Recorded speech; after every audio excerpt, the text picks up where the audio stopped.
Alright lads, welcome to another of my War Thunder vehicle reviews. Whether you're a new subscriber or a long time viewer of this channel, thank you very much for stopping by today. Today we're going to be taking a look at the Type 89.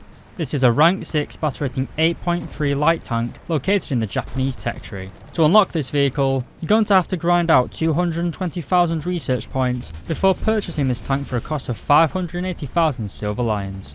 After unlocking the vehicle, you're going to have to pay an extra 170,000 silver lions in order to crew train this vehicle. And as with all other top tier vehicles, I'd highly recommend purchasing at least the expert and hopefully the ace qualification for this tank, costing 580,000 silver lions and 2,100 golden eagles respectively. We then move on to the repair cost, and in realistic battles, this vehicle will cost 6,451 silver lions to fully repair. Going on to the rewards, and with a premium account in realistic battles, you'll have an RP modifier of 440% and a silver line modifier of 210%. In terms of customization, there are several camouflages available to purchase for Golden Eagles and one camouflage available on the Gaijin marketplace. In this review we're going to cover the mobility, armour and firepower of this vehicle before finishing with a conclusion. If you do enjoy these sorts of videos, then please do consider leaving a like and subscribing lads.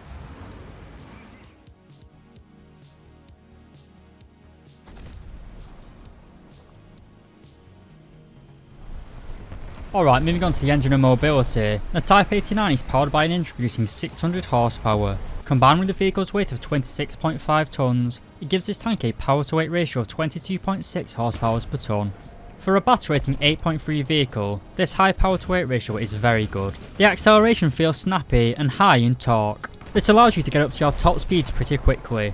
Speaking of which, you can reach 74 km per hour going forwards and 43 km per hour in reverse. And due to your great power to weight ratio, you reach those top speeds pretty quickly. The tank itself is obviously tracked, giving it great mobility and traction on pretty much all surfaces. This gives you a huge advantage compared to most contemporary wheeled vehicles, who along with the Soviet era BMP-2s, will be your main enemy at this battle rating, particularly the Italian Centauros. The tank has a pretty good hull traverse, allowing you to quickly turn direction. Overall, the mobility of the Type 89 is very good. You rapidly accelerate, rapidly turn direction, and have a pretty decent top speed for a track tank. And as we'll see shortly, this performance combined with the high firepower makes the Type 89 an absolute killing machine.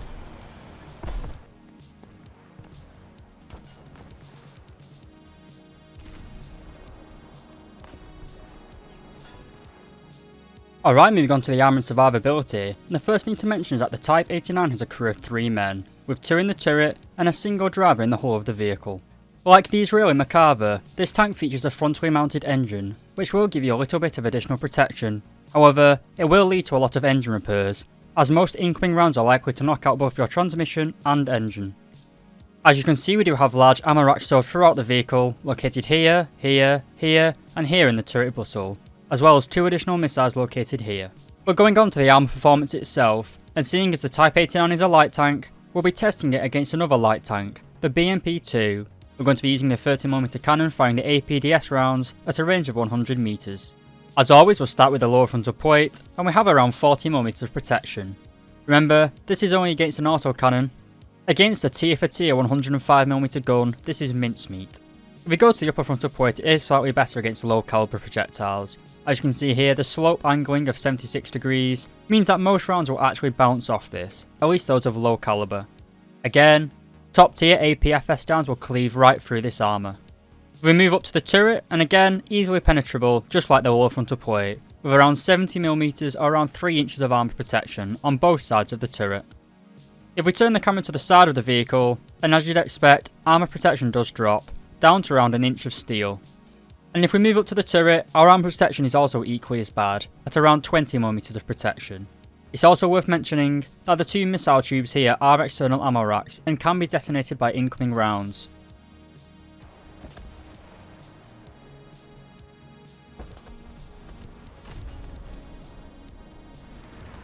Alright lads, moving on to the good stuff, the weapons and firepower. And the Type 89 is armed with a 35mm Oerlikon KDE cannon. This gun is fully stabilised in both the horizontal and vertical planes, and in terms of vertical guidance characteristics, it has a staggering 60 degrees of gun elevation and a pretty good 9 degrees of gun depression. The high angle gun depression does allow you to target slow flying planes and helicopters with this gun, although as we'll see shortly, you don't really have the ammunition types to do that well. You can carry 255 rounds of ammunition in total, with 17 of those rounds being classed as first stage ammunition. While this weapon is an autocannon, it has a pretty low fire rate for said type of weapon. With a stock crew, you can fire every 1.3 seconds, with an ace crew, that drops down to a single second. While this is slow compared to a BMP2's 30mm cannon, the power behind this 35mm is much more, as we'll see shortly. But first, we look at the targeting skill under the gunner section, and we can see that you have a base turret rotation speed of 42 degrees per second, which rises to 6 degrees per second with an ace crew. We then come on to the optics, and the Type 89 has thermal imaging for the gunner sight, but unfortunately, not for the commander. You also have a 2x base zoom and an optional 8x zoom, with a pretty wide field of view. We then come on to the ammunition, and your stock shell is the DM13. It's an armor-piercing high explosive shell. It travels at 1,175 meters per second and contains 37.4 grams of TNT. While this is quite low, remember it is only a 35mm round. The round itself can penetrate 45mm of armour at a range of 500 meters, angled at 30 degrees. While this doesn't really threaten the front of most main battle tanks around a similar battle rating, it makes mincemeat of all other light tanks in the game, including IFVs and wheeled tank destroyers. Your next round is the DM11A1 high explosive shell. This again travels at the same muzzle velocity of 1,175 meters per second, but contains a slightly higher TNT warhead, with 204 grams of TNT. This is obviously nose fused high explosive, meaning it detonates on contact, giving it 5mm of explosive penetration. While this would be good for targeting planes, any targets that have armour, including most helicopters, will receive very little damage from this round. In fact, when you do want to target both helicopters and other ground targets, I'd highly recommend using the DM13 APDS shell. This travels much faster at 1,400 meters per second and can penetrate 109mm of armour angled at 30 degrees at a range of 500 meters. The increased muzzle velocity of this round does make it easier to target helicopters as well as long range shots. This round can penetrate the front of most main battle tanks around battle rating 8.3 and even up to 9.3. However, it is worth noting that this is an APDS round and contains no explosive filler, so you will have to aim for vital points of a tank, including crew and ammunition storage.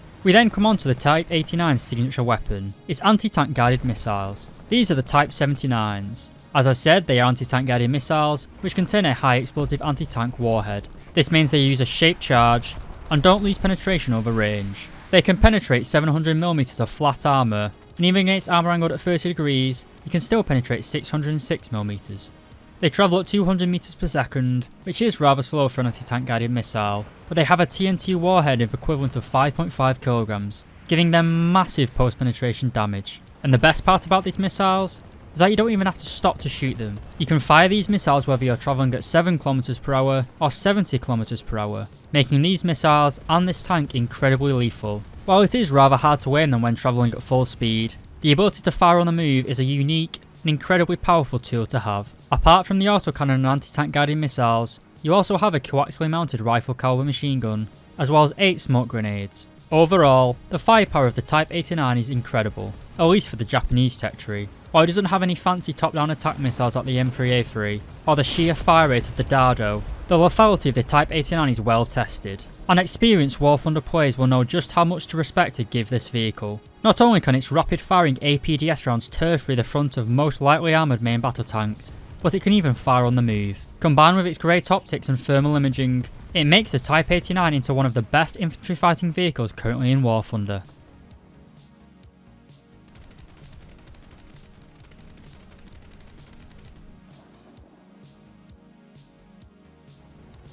Alright boys, before we get into the conclusion, let me know in the comments down below what you guys think about the Type 89. Do you want to grind for this? Does it interest you? Also, let me know what plane, tank or ship you guys would like to see reviewed next on this channel. But to conclude, I think that the Type 89 is one of the best infantry fighting vehicles currently in War Thunder. It's highly mobile, it can deal a lot of damage in a very short period of time, and while it is lightly armoured, can't really expect this from an infantry fighting vehicle. They aren't designed to take hits, but by God do they give them. For a tech tree like Japan, which is relatively boring if you don't mind me saying, the Type 89 is a shining star amongst the tech tree of brown dwarfs. While the Type 75 self-propelled gun and the Type 93 Speedy Boy do have potential as meme machines, it's really only the Type 89 which has potential as a solid killing machine in the Japanese tech tree, with the Type 16 being a close second. The combination of the armour-piercing high explosive round and the fast-firing 35mm cannon makes this tank feel like you've taken a rank 1 pop gun, given the loader a shit ton of crystal meth, allowing him to reload the gun every 1 second. While this is quite comical, although the armour-piercing high explosive round hitting a modern main battle tank isn't going to do much damage, the fact that the crew compartments of these modern tanks are very tightly fitted together means that even the modest amount of high explosive filler inside these shells gives you absolutely catastrophic post-penetration damage. While it is easy to laugh at the 140 grams of TNT filler in the APHE round, if you get the side of a main battle tank, even at battle rating 11.0, that is a dead tank. To end this review, the Type 89 is probably my favourite vehicle currently in the Japanese tech tree. Sure, the Type 75 is a mean machine, the Type 16 is a speedy boy with great thermals, but when I want to have fun in the Japanese tech tree, there's only one tank I go to, and that's the Type 89. As always lads, thank you very much for watching this video, and don't forget to comment down below and tell me what vehicles you guys would like to see next. Once again, thank you very much for watching lads, and I'll see you in another video.